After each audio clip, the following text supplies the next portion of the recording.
And we welcome you back to the hashtag Brothers of Baseball show right here on the Big Game Christian Sports Network. Once again, my hashtag sissy of baseball, Cleveland Sports Talk sister, Natalie Turk, in the building with me. What's going on, Nat? Hey Willie, how you doing? I'm cold. It's cold in Me Texas. too. Got some coffee right now, so I'm trying to stay warm. Is that a Cleveland? Is that a Cleveland Indians mug? No, just red. Just one of Ah, like those mason jar type cups. I got you. I got you. All right. So we're going to continue on in the show just in case you missed it in the first segment.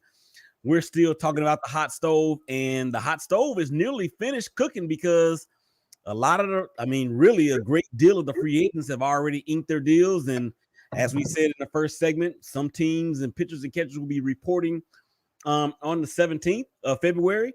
Two of my guys, Colin Thoreau of the Oakland A's, as well as Jose Trevino of the Texas Rangers, got a chance to text with them on Sunday morning, and they told me that they were on the road, so they should be out there pretty soon. But before we go any further in this second segment of this terrific show, right here on the BGC Sports Network, it is being brought to you by Kelly Hopkins. Imagine seeing all Medicare, health, and supplemental plan options all in one place with expert advice on which ones to consider.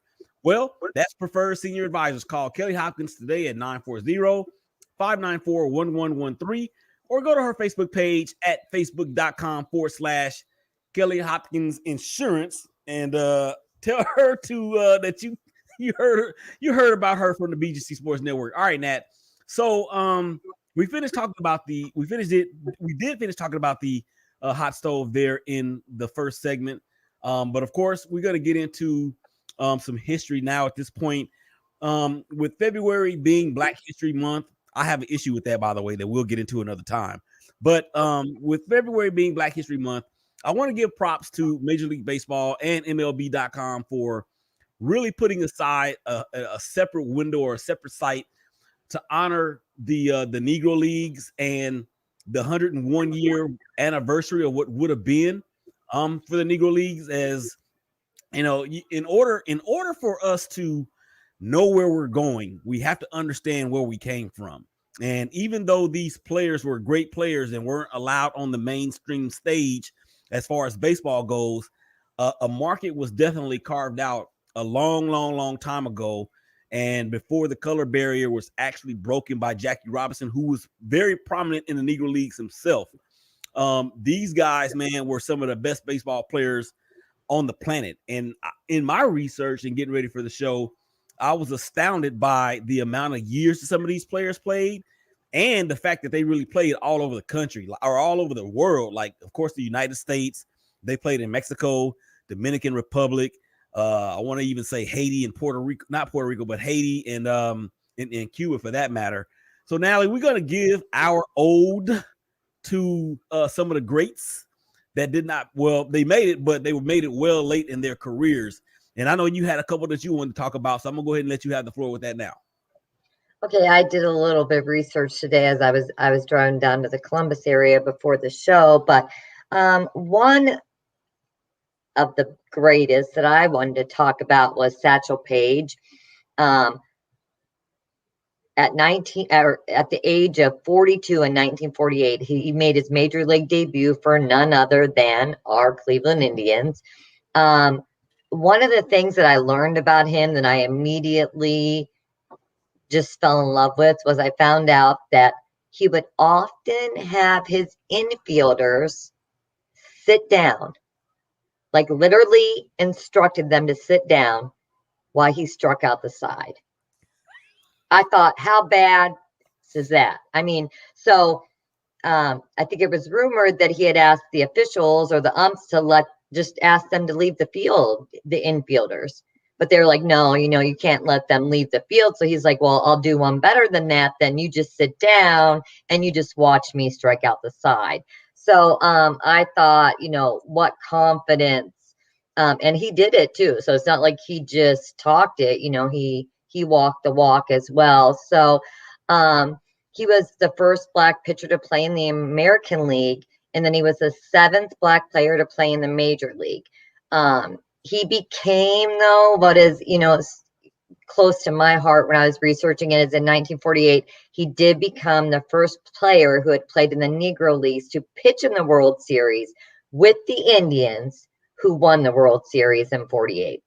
So those things, in learning about him, I just think, he played decades also. You got to figure decades of baseball. So, nowadays we don't see that. They call players old when, oh, he's 27 years old, he's done, he's washed up. They were playing decades of baseball, and not just playing decades, getting it done. He had 288 strikeouts, pitched 27 shutout games, I believe, and 80 complete games. So, and that's just some of the stats that's reported from being, before they're doing the merging of the Negro Stat Leagues into Major League Baseball. So, that was one that I want to talk about real quick. And then I just had a small snippet on Cool Papa Bell. I did, look a bit into him, and what I really enjoyed and really liked about him was his speed on the bases. He scored on a bunt from first in the majors. He taught Jackie Robinson how to slide. So just some really great things to learn about him. And, I just found it very, very interesting, his speed, and something that, we look at now in the majors, but the small ball and that kind of isn't played as much. And I think that was just something that really stood out whenever, I was looking into him. And when you mentioned about Satchel Paige and his infielders sitting down while he was on the mound, there was a movie that came to my mind, and it was Welcome Home, Roscoe Jenkins, with Martin Lawrence and Cedric the Entertainer and Steve Harvey. No, not Steve Harvey. James Earl Jones and all the rest. And they were at a family reunion, and they were playing softball. And Cedric the Entertainer came in from the outfield to pitch to Martin Lawrence, and he told his infielders, "Y'all sit down. I got this. Bring your lazy boy chairs out." So that brought to my mind. Yeah. That brought to my mind. How cool is that? Yes. Exactly. And then Satchel Paige, I mean, look, Warriors. I mean, I think he pitched to what you say. It was 59? Yeah, almost 60 years old. Think about that. Almost 60. I could hardly get out of bed in the morning, and I'm not even that old. So if you think about being 60 years old and not having the training, and all the equipment that's available to the players today, and being able to play like that, you have to tip your hat to that. Yeah, no doubt. And it was definitely a different era in terms of that. And I actually, you know what, Nat, in honor of Black History Month, I had posted something on Instagram, on Shake Back Sports Instagram, Shake Back Sports 1. And it was like a tribute to, I want to say it was the 1989 All-Star game. And some of the players that were there, or that was being discussed in that post, I'm going to go through that because I thought it was fantastic. And I even said, look, I will give anything to see this again. And, the bottom line is that it just ain't what it was as far as Black people in baseball. You had Andre Dawson, the Hawk, Barry Larkin, Willie Randolph, Bobby Bonilla, Vince Coleman. You had Ozzie Smith. You had Tony Gwynn, rest his soul. You had Eric Davis. You had Devon White, Jeffrey Leonard, all these guys. Bo Jackson. Bo Jackson actually hit a home run in that game. You had Harold Baines, Dave Stewart, as well as Kirby Puckett. And those guys, man, were very, very, very prolific with their teams, especially Kirby when he helped lead the Twins to that World Series championship in 1991 over the Braves. You remember that game, the game 7 between Jack Morris and John Smoltz? They both went 9 innings. Remember that? Yes. So when you talk about Satchel Paige and the type of numbers that he put up and to the age that he pitched, that right there is a testament and what John Smoltz did and what Jack Morris did in that one game, both going more than 9 innings, and you just don't really see that anymore. All right, good stuff there. So I want to kind of key in as well on oh my gosh, I had it right here. Josh Gibson. You talk about a flamethrower, Natalie. You talk about somebody that could hit the gun consistently at 100 plus. Not only hitting the gun at 100 plus, but doing it when you're pitching, 100, you're throwing 150, 160 pitches a game. Not no 45 pitches and then right. The pitch counts that the pitchers are under nowadays is a lot different. None of that. So look, 2,800 at bats, 741 runs scored, 1,000 hits, 194 home runs in his career. Drove in at 872 with a batting average of 361 in the Negro Leagues. And that guy, man, I'm telling you, he could throw the ball with so much gas. Inducted to the Hall of Fame in 1972, one of the best to do it, man. So even though it is Black History Month, these cats are a part of baseball history, not just in February, but all year round. And I'm telling you, I have an issue with that. We're going to talk about it one day on one of these platforms, but this ain't the time for it. So, all right. So we're going to go ahead and move forward into the show. We got about 8.5 minutes left to go in this segment, I want to say. Maybe a little less, maybe a little more. It's less. 6 minutes left to go. And Natalie Turk wrote an article for Cleveland Sports Talk, and you can find it at where, Natalie? CleeSportsTalk.com. And I could take all 6 minutes to go on about this. Go ahead, and you can have some of the third segment too. So let's go. Yeah, you know this. I mean, I got the whole rest of the show, but so I decided, it was a little, I'm getting feedback, but hey, either they love it or they hate it. So what I have to say to Indians fans is something I just started to think about in the past week or so, looking ahead to spring training. So I think we were all dealt a pretty big blow. We knew Lindor was going to go. But, it's like kind of like the end of a relationship when you know it's going to end, but then it finally does. And it kind of like punches you in the gut for a minute. So, it hurt. Lindor's gone. Then they have to take Cookie as well, which just, we didn't see that coming. So it was a down feeling in Cleveland. And I think people are just overall, in general, we're not just thinking that the Dolans were burning the whole team down. It was rebuild. We weren't going to compete again for the next 4 or 5 years, and forget it. We're not watching baseball. But then the Indians did something positive. So they went and signed Eddie Rosario from the Twins. Now, Eddie Rosario has hit, I believe, if not exactly or more home runs in Progressive Field than he has in his home park in Minnesota. Well, his former home park.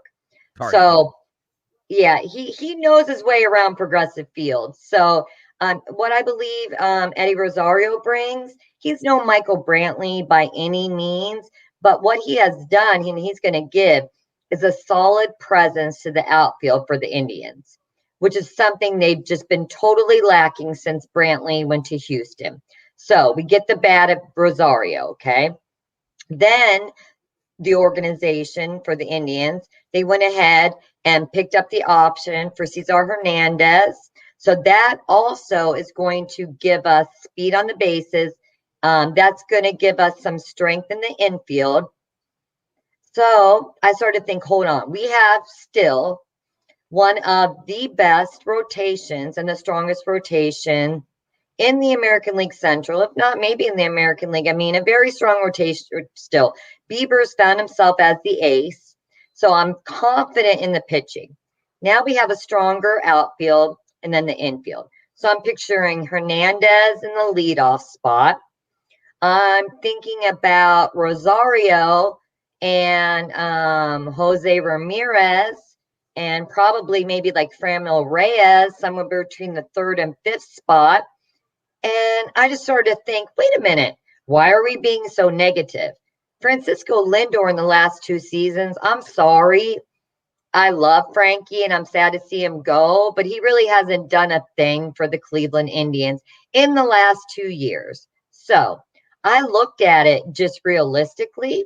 This team is just as solid, if not better, losing Francisco. So I put the article out. And let me tell you what, some of the Cleveland Indians fans disagreed with me, of course. And, but I love that because the way I believe it's true. And I think that they're really going to surprise some of the naysayers this summer. So, and we have a lot of young talent too with Tristan McKenzie. They like to call him Sticks, with his body frame. We got to see some of him toward the end of the season when we lost Mike Clevenger. He's an up and coming great, addition to the pitching staff. We have Gimenez, sorry, I say it wrong. That we've added also at shortstop on the deal with the Mets. So I really have a good feeling about the team. I think they're solid. I believe they're going to play the entire season. So I'm just going to call it 162 games. And I feel a lot can happen with that. You get the chemistry and these players gelling. And we all know that the Indians organization is wonderful at developing young talent. So with some of the veterans and we still have some big bats. I mean, Jose Ramirez is nothing to scoff at. Neither is Rosario. Hernandez can produce. Reyes can produce. So I don't know why everybody is crying their eyes out and, we're not going to watch the team this year and they're not going to go anywhere. And I'm not going to subscribe to that theory. I think it's wrong. If I thought it was right, trust me, I'm very opinionated and outspoken. If I thought that this team was garbage, I'd say it. But honestly, I'll make the argument that I think we're better off without Lindor. And that's something to be said because I remember we talked about this a few shows ago, and I believe you're right. They're going to be a lot better than people think, because of the fact that you're going to have a team that is going to be really built around Ramirez at this point, and Rosario coming over from the Twins.